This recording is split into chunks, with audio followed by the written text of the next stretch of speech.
నమస్తే friends, welcome to my channel world అనేది.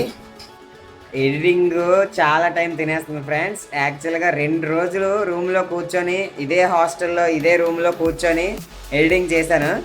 Editing చేయడం, అప్లోడ్కి ఏంటంటే వైఫై లేదు. వైఫై అంటే లిఫ్ట్ వర్క్ అవుతుందని చెప్పి అన్నారు. లిఫ్ట్ వర్క్ అవుతుందన్నమాట, కొత్తగా లిఫ్ట్ కన్స్ట్రక్షన్ చేస్తున్నారు. సో ఏంటంటే దానివల్ల వైఫై అనేది వైర్స్ కట్ అయిపోయాయి. తర్వాత వాషింగ్ మిషన్ ఉంటుంది ఇదే హాస్టల్లో. శ్రీ సరవణదుర్గ వారాహి బాయ్స్ హాస్టల్ ఈ హాస్టల్ నేమ్.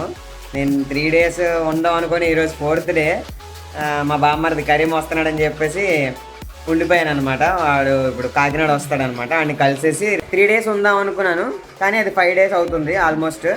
సో 5 days ఇదే హాస్టల్లో ఉన్నాను. హాస్టల్లో హోమ్లీ ఫుడ్ అన్నమాట. వాళ్ళే కుక్ చేస్తున్నారు. పెద్ద పెద్ద డేక్షల్లో కుక్ చేయకుండా మామూలుగా చిన్న చిన్న వాటిల్లో కుక్ చేస్తున్నారు. స్ట్రెంత్ కూడా తక్కువే దీనికి. రూమ్కి 2-3 పెడతారనమాట. This is the room. ఇది రూము, ఒక్కొక్కరికి ఒక్కొక్క బెడ్. ఇది నా బెడ్, ఇది వేరే అబ్బాయి చూసారు కదా హాస్టల్లోని నాతో పాటు ట్రావెల్ చేశారు కదా ఆ అబ్బాయి బెడ్. సో రూమ్కి 2-3 పెడుతున్నారు. ఎక్కువ మందిని అయితే పెట్టేయట్లేదు. వాటర్ ప్రాబ్లం అయితే లేదు. బెడ్రూమ్స్కి అటాచ్డ్ బాత్రూమ్స్ ఉన్నాయి. హాల్ కూడా పెద్దది ఉంది. ఈ హాస్టల్ స్టార్ట్ చేసి జస్ట్ 15 days అవుతుంది. కొత్త హాస్టల్ అన్నమాట. వీళ్ళు అండర్టేక్ చేశారు. బాత్రూమ్స్ బాగున్నాయి, బెడ్స్ బాగున్నాయి, కరెంట్ ఫెసిలిటీ బాగుంది, వాటర్ ఫెసిలిటీ బాగుంది, ఫుడ్ కూడా చాలా బాగుంది. ఇది నా బెడ్రూమ్, కబోర్డ్స్ కూడా ఉన్నాయి. సో ఇది హాలు, కిచెను, దేవుడి మూల. ఇది పెద్ద హాల్ అనమాట. డబుల్ బెడ్రూమ్ ఫ్లాట్స్ టైప్లోనే ఉన్నాయన్నమాట. ఇక్కడ బుక్స్ ర్యాక్స్ పెట్టుకోవడానికి. తర్వాత అది ఇంకొక బెడ్రూమ్, సేమ్ అలాగే ఉంటుంది. అవతల వైపు ఓనర్స్ ఉంటారు. అక్కడే లంచ్, బ్రేక్ఫాస్ట్, డిన్నర్. అమ్మ ఇది చూడండి, ఓనర్ గారు. మినరల్ వాటర్ ఫెసిలిటీ ఉంది. ఇక్కడే ఫుడ్ పెడతారు. ఇది వాళ్ళ ఓనర్స్ వాళ్ళ రూమ్స్ అన్నమాట 2. ఇక్కడ ఓనర్స్ ఉంటున్నారు ఆల్రెడీ. ఎవరైనా స్టూడెంట్స్కి కావాలంటే ఇస్తారనమాట. వాళ్ళు ఆ పక్క రూమ్లో ఉంటారు. Aditya degree and PG college. Charging Rapido చేద్దామని ఫుల్ ఛార్జింగ్ పెట్టాను కదా ఆ రోజు నుండి 2 days ఎడిటింగ్కే సరిపోయింది. ఎడిటింగ్ అండ్ అప్లోడింగ్కి 2 days తినేసింది. మెమరీ కూడా సరిపోలేదని చాలా వరకు ఈ 2 days దానికోసమే, ఎడిటింగ్ అప్లోడింగ్ కోసమే కేటాయించాను. సో ఇప్పుడు ఖాళీ కుదిరింది. ఒక వీడియో అప్లోడ్ చేసిన తర్వాత ఇంకా మెమరీ అంతా ఫ్రీ చేసుకున్న తర్వాత ఇప్పుడు మనకి 79 kilometers వస్తుంది డిస్టెన్స్. 4124 kilometers ట్రావెల్ చేసాం. ఇది మన హాస్టల్, నేను స్టే చేసిన హాస్టల్. కొత్తగా టేక్ ఓవర్ చేశారు. Going to Bhavan Narayana Swamy temple and Varahi అమ్మవారి టెంపుల్.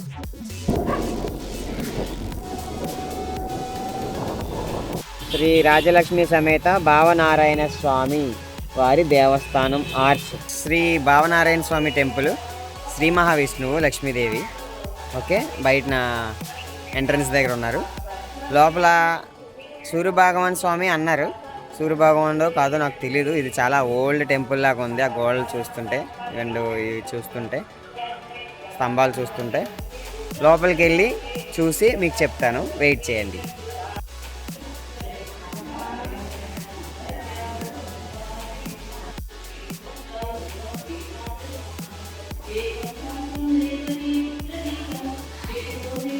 భావనారాయణ స్వామి అంటే గరుత్మంతుడి వాహనం మీద కూర్చున్న శ్రీ మహావిష్ణువు. ఫ్రెండ్స్ ఇప్పుడే చూసాను.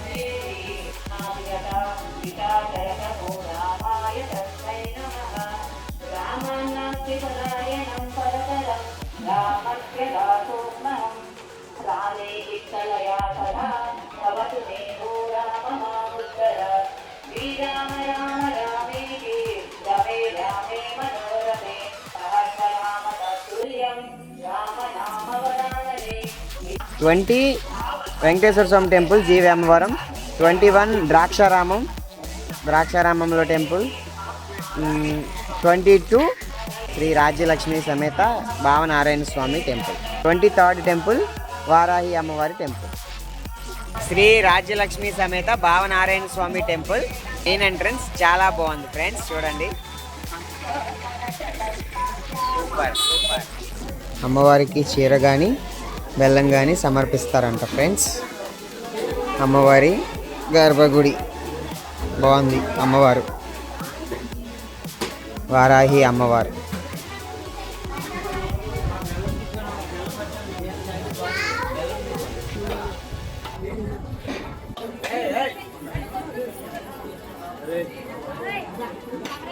అమ్మవారి మెయిన్ ఎంట్రన్స్.